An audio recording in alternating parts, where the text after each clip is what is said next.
गोपांगनाओं के साथ ठाकुर ने जो रास क्रीड़ा की है, ये अद्भुत कथा है भगवान की, रास लीला की कथा।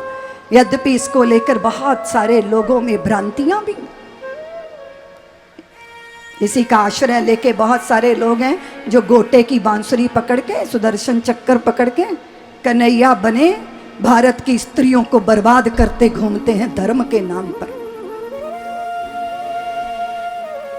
और भोली भाली जनता, उसकी श्रद्धाओं का, आस्थाओं का शोषण होता रहता है। इसलिए एनी बेसेंट ने व्याकुल होकर कहा था कि प्रभु, अगर आप रास क्रीड़ा के रहस्य को समझाने लायक कोई योग्य पुरुष धरती पे ना भेज सके तो कम से कम इसे अपने साथ ही ले जाते तो अच्छा था, क्योंकि नहीं समझा संसार क्या है रास। रसो वही सह परमात्मा, रस स्वरूप है देवियों।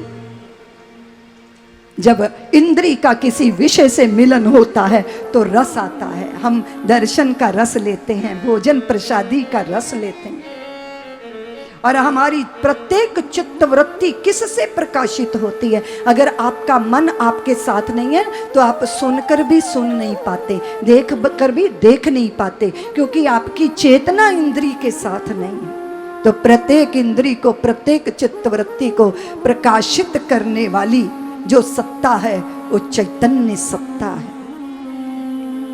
इसी बात का रहस्य उद्घाटन करने के लिए भगवान ने एक लीला की, और ये लीला भगवान सुखदेव परीक्षित को सुना रहे हैं। भगवान पीता रात्रि शरदोत्फुल्ल मल्लिका वीक्षरन्तुम मनश्चक्रे योग माया मुपाश्रिता। भगवान ने शरद रात्रि को, शरद पूर्णिमा की वह रात्रि जहां मंजरियां खिल रही थीं, दिशाएं धन्य थी, आसमान निर्मल था, यमुना का जल शुद्ध, शारदीय सौंदर्य से पृथ्वी उत्फुल्ल थी, यौवन को उपलब्ध थी। उस सौंदर्य से भरी रात्रि को, शारदीय सौंदर्य से भरी रात्रि को माधव ने व्रजबामाओं से को निमंत्रण दिया अपनी बंसी के द्वारा। उस मधुर वंशी का श्रवण कोई जब सहज व्यक्ति भी सुन लेता है, बजाने वाले का रूप नहीं देखता, लेकिन उस मधुर धुन को सुनकर दिशाएं स्तब्ध हो जाती हैं, जड़ चेतन हो जाता है, चेतन जड़ हो जाता है। गैया के मुख में तृण है, न उगलती है न निगलती है, स्तंभित हो जाती है, जल ठहर जाता है, दिशाएं स्तंभित हो जाती हैं, जड़ चेतन हो जाता है, और चूल्हे की लकड़ी पसीजने लगती है, और जो चेतन सत्ता है वो स्तंभित होकर जड़ हो जाती है। ऐसी भगवान की सुंदर बंसी की धुन ने दिशाओं को झंकृत कर दी, और उस निमंत्रण को स्वीकार करके ब्रजबामाएं दौड़ी चली आईं। जिनकी पतियों ने रोक लिया, उनकी चेतना वहां चली आई। उस मधुर गीत को जब गोपियों ने सुना, बंसी बजी तो सुध बुध खो गई। उस बंसी को धुन को सुनकर सखियां सुध बुध खो गई। दर्शन करके मैं तो पावन हो गई। भगवान ने गोपा जीवा तेषां बधूत्या बुद्ध्या तासामावराणि अज्ञान। गोप रूपी जीव चित्त वृत्तियां जैसे आकर्षित होती चली जाती हैं, ऐसी खींची चली आई। और भगवान ने कहा, देवियों तुम अपने कर्तव्यों का त्याग करके क्यों चली आई? गोपांगनाओं ने कहा, देव सबसे बड़ा कर्तव्य परम पुरुषार्थ प्रेम देव को समर्पित होना है। प्रत्येक गोपी चली आई, नहीं, जो गैया दूर रही थी उसकी समाधि वहीं लग गई, शरीर वहीं है पर वो चेतना से चली आई। सब गोपों को लगता है कि मेरी गोपी मेरे घर में है, लेकिन वो सब गोपांगनाएं अपनी चित्त चेतना से भगवान की शरण में।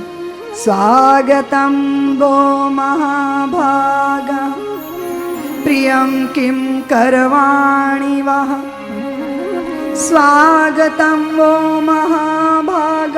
आओ आओ देवियों, आपका स्वागत है। गोपियां गदगद हो गई।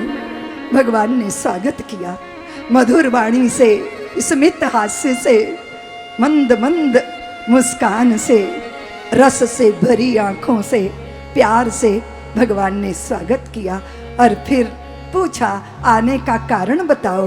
ये पूछते ही गोपांगनाओं ने मुंह लटका लिया। आने का कारण क्या बताएं? हृदय गत प्रेम, अधीर हृदय, व्याकुल चित्त, पूर्णता के लिए तरस से भरी चित्त वृत्तियां। भगवान ने उनको परिवार का कर्तव्य बताया। उस कर्तव्य की वाणी को सुन सुन सुनकर गोपांगनाओं ने कहा, जो देह के पति हैं उनके लिए देह है वहां। हे परमेश्वर, हे परमेष्ठी, आप चित्त चेतना के आधार हैं, इसलिए हम आपको समर्पित हैं। चंद्रमा की चांदनी देख ली, शरद पूर्णिमा की पूर्णता देख ली, अब लौट जाओ। ये सुनकर गोपांगनाओं का हृदय विदीर्ण हो गया। देवियों, लोक मर्यादा का थोड़ा ध्यान रखना चाहिए। भगवान ने लोक मर्यादा का प्रवचन सुनाया। खड़े खड़े अपने सर्वस्व को समर्पित किया है नाथ हमने। एक निष्ठ नैष्ठ की भक्ति को जब देखा तो भगवान अनुगत हुए गोपांगनाओं के। और गोपांगनाओं को मन में ये आया, जो ब्रह्मा से पूजित हैं, जो शिव से वंदित हैं, जो सुरों के द्वारा आराध्य हैं, वे हमारे अनुगत हैं। ये बोध आते ही चित्त में देहाभिमान आया तो भगवान वहां से अंतर्धान। जब जब जीवन से आनंद विदा हो जाए तो फिर कहीं और का नहीं, स्वयं का आकलन करना चाहिए देवियों। झरझर बहते हुए झरने तभी रुकते हैं जब उनके स्रोत पर पत्थर आके टिक जाते हैं। इसी तरह आनंद अवरुद्ध तब होता है जब हमारे चित्त में अभिमान की चट्टान आके बैठ जाती है। अंतर्धान हो गए भगवान, व्याकुल हो गई गोपांगनाएं और पुकारने लगी भगवान को। रुदन करती करती करती गोपांगनाएं प्रभु की लीला करने लगी। कोई यशोदा बन गई, कोई नंदलाल बन गई, कोई पूतना बन गई, कोई पूतनारी बन गई।